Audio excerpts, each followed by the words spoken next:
Have you ever felt like you don't belong? Like your friends and colleagues are going to discover that you're a fraud and you don't actually deserve your job or accomplishments? If your answer is yes, then you're at the right place. So welcome back to the channel. My name is Kritika, and in my last video, I talked a little bit about imposter syndrome. Most importantly, also make sure that you're not overly underqualified for the job like I was in this case. Otherwise, you can easily fall prey to a common phenomena in the software world called the imposter syndrome. But there, we barely even scratched the surface because it's such a vast topic and it deserves a video of itself. So in today's video, I want to talk about what is imposter syndrome, how I dealt with it, and most importantly, how I used imposter syndrome to my own benefit. So let's dive into the video. But before that, brace yourself, drink water, and hit the like button. And if you like our content, consider subscribing to the channel. So what is imposter syndrome?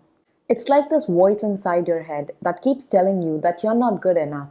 And no matter how hard you try to push it down, it keeps coming back to tell you that you're a fraud and you've only succeeded so far due to luck and not because of your talent or qualifications. But someday someone's gonna call you out.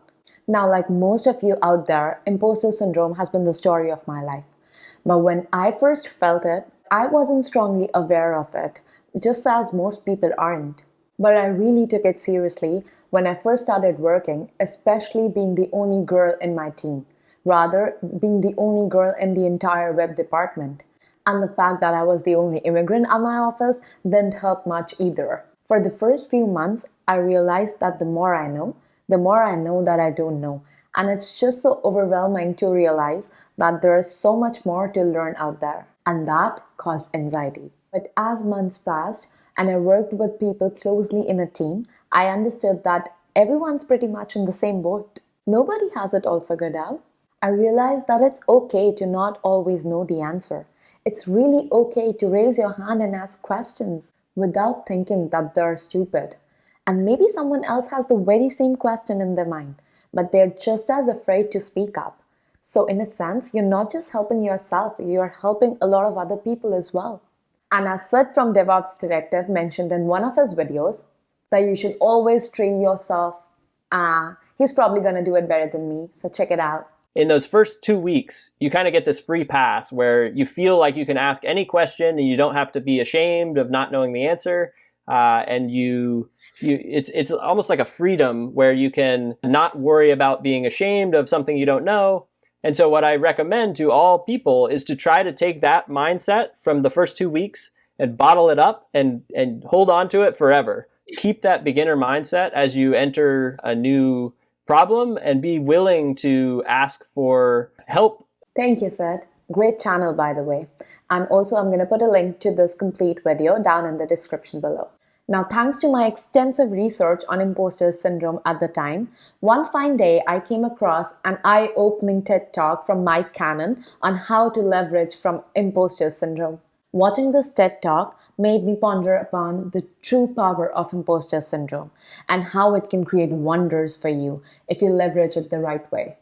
So to sum up my learning from that talk, people like you and me, we think that successful people don't feel like a fraud. They don't go through this fear of getting caught. But that's not true. Instead of questioning themselves, they heavily question their ideas and their knowledge. And they're not afraid to seek advice whenever they feel stuck, and to use this advice to hone their ideas, to improve their knowledge, to improve themselves, and to learn. So if you feel like you don't know something that people around you are so much better at, so what? Take action, learn, practice, get better. You know, the choice is really yours. If you're gonna just sit and feel anxious about it, or if you're gonna really do something about it. Now, I'm gonna share with you what I think to myself whenever I'm in a battle with these negative thoughts. Yes, there's still so much to learn.